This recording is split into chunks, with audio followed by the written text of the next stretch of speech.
sebuah penjara anak dan remaja, Pastor Iglesias memberikan kado Natal kepada narapidana. Namun ada satu anak yang diisolasi karena berbahaya. Pastor Iglesias meminta izin untuk menyerahkan bingkisan secara langsung kepada anak tersebut.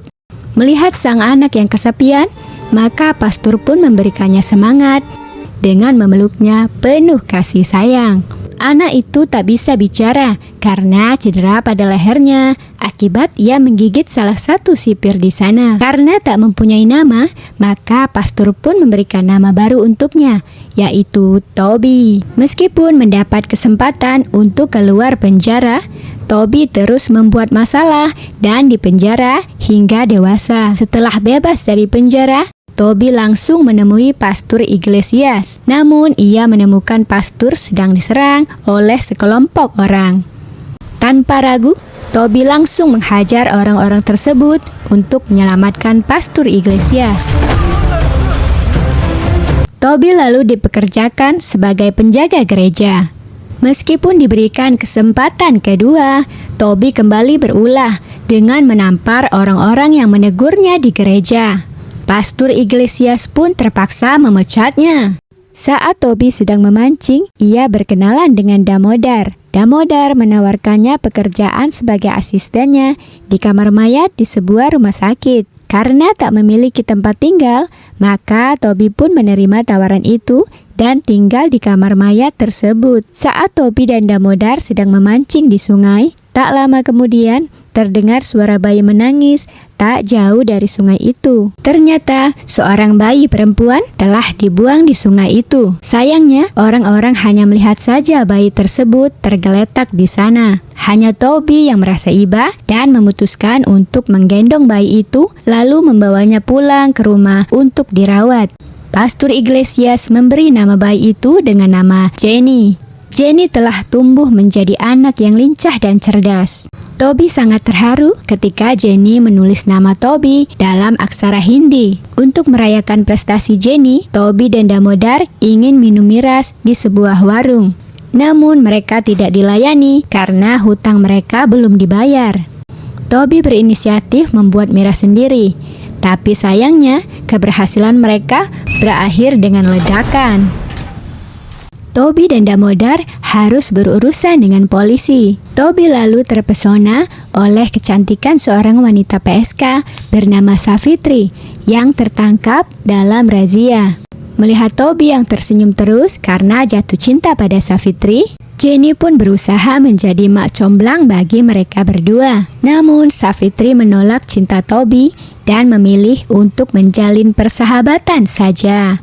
Tahun-tahun berlalu, Jenny telah tumbuh menjadi gadis remaja. Suatu hari di sekolah, Jenny hampir dilecehkan oleh gurunya. Jenny yang galak langsung memukul guru tersebut. Jenny trauma dan memilih tak melanjutkan sekolahnya. Tapi ia hanya memberitahukan alasan yang sebenarnya kepada Savitri. Karena tak bersekolah lagi, Jenny kemudian mencari kerang di sungai. Lalu kemudian Jenny menjajakan kerang-kerang tersebut. Savitri mengatakan bahwa jika Toby ingin menikahinya, maka Toby harus memiliki rumah sendiri dan tidak lagi tinggal di kamar mayat. Untuk memenuhi permintaan tersebut, Toby pergi ke bank untuk meminjam uang. Namun pinjamannya ditolak oleh semua bank karena Toby tak memiliki pekerjaan yang stabil dan tak memiliki aset sebagai jaminan. Adegan selanjutnya memperlihatkan preman bernama Santos memaksa korbannya menempelkan pengumuman bahwa ia telah hilang. Dan pria itu benar-benar hilang selamanya dari dunia.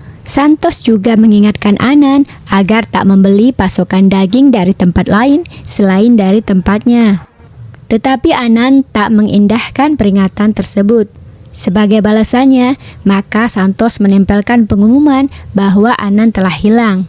Takut akan kehilangan nyawanya, Anan dan anak buahnya kemudian sembunyi di dalam hutan. Dalam keadaan tersebut, Anan meminta Toby untuk membunuh Santos dengan imbalan sebuah rumah akan dibangunkan untuknya. Toby pun menyanggupi hal tersebut demi cintanya kepada Savitri. Toby menjalankan aksi dengan memesan domba-domba yang dikirim ke alamat Anan untuk memancing kedatangan Santos.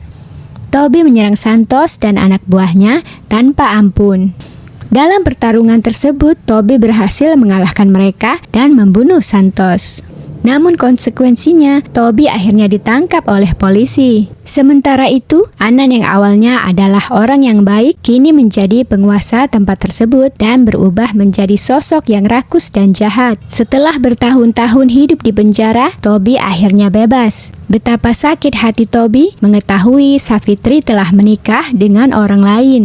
Karena rumah pemberian Anan adalah tanah pemerintah, maka harus segera digusur. Jenny pun marah kepada kebodohan Toby yang sudah tertipu oleh Anan. Toby yang lugu pun meminta bantuan Anan agar rumahnya tidak digusur. Sebagai imbalannya, maka Toby harus menuruti perintah Anan. Ia diperintah membunuh oknum bea cukai penghalang bisnis ilegalnya. Anan yang maju dalam pemilu kemudian memerintah Toby untuk membunuh rivalnya. Jenny yang mengetahui jika Toby telah menjadi tukang jagal Anan sangat marah kepada Toby. Untuk mencegah agar Toby tak dimanipulasi, maka Jenny mendatangi rumah Anan. Jenny berkata Toby tak seharusnya disuruh membunuh hanya karena rumah rongsokan. Jenny lalu melempar uang recehan kepada Anan. Toby tampaknya telah dijebak oleh Anan dalam kasus pencurian. Anan menyuruh Jenny datang menemuinya. Tetapi ketika Jenny datang, Anan sengaja membuatnya menunggu lama dan pergi tanpa bertemu dengannya. Agar Toby dibebaskan, maka Jenny harus melayani Anan di malam hari. Ketika Toby telah bebas, Toby menyadari bahwa Jenny sedang hamil. Prasanta, anak buah Anan, mengaku menghamili Jenny. Toby hampir memukul Prasanta, tapi Jenny malah memarahinya. Karena kecewa pada Jenny, maka Toby pergi dari rumah mereka. Anan sedang menghadapi oknum bea cukai yang merazianya dan meminta bagian 50%. Anan menyuruh orang kepercayaannya menyelidiki siapa mata-mata oknum tersebut. Anan menyusun skenario dengan menginformasikan kapal yang salah. Salah satu anak buah Anan mengklaim bahwa Prasantalah yang tahu info tersebut. Anan mengadu domba Toby dengan mengatakan bahwa Prasantalah yang telah membuat hidup mereka berdua susah dan harus dibunuh. Saat nyawa Prasanta hampir hilang oleh Toby, untung saja Jenny datang di saat yang tepat dan langsung memarahi Toby habis-habisan. Akhirnya Jenny memberitahu kenyataan bahwa Ananlah yang telah menghamilinya. Toby yang awalnya ingin mengamuk pada Anan, ia mengurungkan niatnya karena larangan Jenny. Anan lalu menyuruh anak buahnya untuk membunuh Toby dan juga Prasanta. Prasanta tewas seketika. Sedangkan Toby dibawa ke rumah sakit dalam keadaan kritis. Seorang dokter mengikuti Jenny untuk mencegahnya balas dendam ke tempat Anan. Setelah ia sampai di tempat itu, ia langsung tahu jika Jenny telah tewas. Toby yang mendengar cerita dokter tersebut sangat sedih. Dalam keadaan penuh luka, Toby memutuskan untuk menuntut keadilan dengan tangannya sendiri. Saat acara penghormatan Dewi Mari, Toby datang bagai Dewi Mari sebagai simbol kekuatan dan keadilan. Toby melakukan pembalasan pada Anan dengan membunuhnya sendiri.